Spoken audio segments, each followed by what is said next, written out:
ఆయన నోట్లో పెట్టుకుని మింగుదాం అనుకున్నట్ట. ఇక్కడ దాకా వెళ్ళింది కంఠంలోకి. తీరా మింగేద్దాం అనుకుంటే అయ్యో కడుపు నిండా అధోలోకాలున్నాయి, పైన ఊర్ధ్వలోకాలున్నాయి. మింగేస్తే అధోలోకాలు కాలిపోతాయని మింగలేదుట. కక్కితే ఊర్ధ్వలోకాలు పోతాయి. పైకి వదలలేదు, కిందకి వదలలేదు. ఈ కంఠంలో పెట్టుకున్నట్ట. పెట్టుకుంటేట చాలా సంతోషించింది. ఎవరోట తెలుసా అండి? పార్వతీదేవి. ఎందుకోట తెలుసా? భాగవతంలో లేదు కానీ నేను కలిపి చెప్తున్నాను. శంకరుడు మహాజ్ఞాని, తెల్లగా మెరిసిపోతుంటాడు. అసలు ప్రపంచంలో అందం ఎవరిదో తెలుసా అండి? శంకరుడిది. లింగ పురాణంలో చెప్తారు శివుడి అందం అంటే ఎలా ఉంటుందో. సామాన్యమైన అందం కాదైంది. పేరుకున్న నెయ్యిలా ఉంటాడు. అంత తెల్లగా.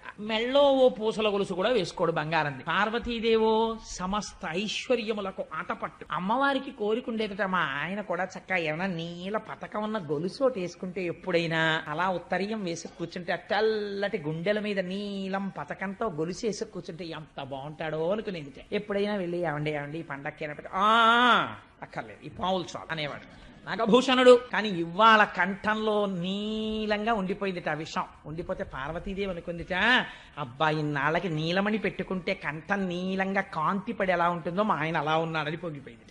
లోకం పొంగిపోయిందిట. కడుపులోకి తీసుకోలేదు, బయటికి వదలలేదు, కంఠంలో పెట్టుకున్నాడని లోకం పొంగిపోయిందిట. అప్పటి నుంచి ఆయనకు పేరు వచ్చింది. నీలలోహితుడు, నీలగ్రీవుడు అని ఆయనకి నీలకంఠుడు అని పేరు. నీలకంఠ అని పిలిస్తే చాలట, ఓహో ఎవడో నేను చేసినటువంటి లీల స్మరించి పిలుస్తున్నాడని పొంగిపోతాట.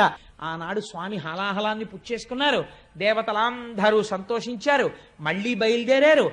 ఆనందంతో మళ్లీ పాలసముద్రం దగ్గరికి వెళ్ళిపోయారు. అమ్మయ్యా, మొత్తానికి హాలాహల భక్షణం అయిపోయింది. ఈ పుణ్యమాని పార్వతీ పరమేశ్వరులు ఇద్దరిని చూసేశాం కాబట్టి వీళ్ళు మళ్ళీ శ్రీమన్నారాయణుడు చెప్పాడు కదా, ముందు హాలాహలం వస్తుంది, బెంగ పెట్టుకోవద్దు, మనం మళ్ళీ వెళ్లి క్షీరసాగరాన్ని మధించాలన్నాడు. అందుకని అందరూ బయలుదేరి ఇప్పుడు మళ్ళీ వాసుకుని చుట్టి మళ్ళీ క్షీరసాగర మదనం మొదలుపెట్టి ఉత్సాహంగా ప్రమాదం వెళ్ళిపోయింది కదా, ఇంకా హాలాహలం వచ్చేసింది, ఇంకా ఏవో వస్తువులు వస్తాయన్నాడు ఆయన. అది ఏమిటో చూడాలనుంది. సంతోషంగా తిప్పేస్తున్నారు పాలసముద్రం వంక చూస్తూ. తిప్పుతుంటే ఆ ఆనంద సమయంలో మొట్టమొదట అందులోంచి సురభి కామధేనువు పైకొచ్చింది. ఆ పైకి వచ్చేటప్పుడు మొట్టమొదట వీపు, కొమ్ములు, తల, పృష్ఠభాగం, ఆ అందమైనటువంటి శరీరం, దాని 4 పాదములు, తోక, ఆ కన్నులు, ఆ ముట్టె, ఆ తల కనపడేటట్టుగా కామధేను వచ్చి నిలబడింది. అది కామధేనువు కోరికున్న కోరికలు తీరుస్తుంది. అందరూ నిలబడి నమస్కారం చేశారు ఆ కామధేనువుకి. ఆ కామధేనువుకి నమస్కరిస్తే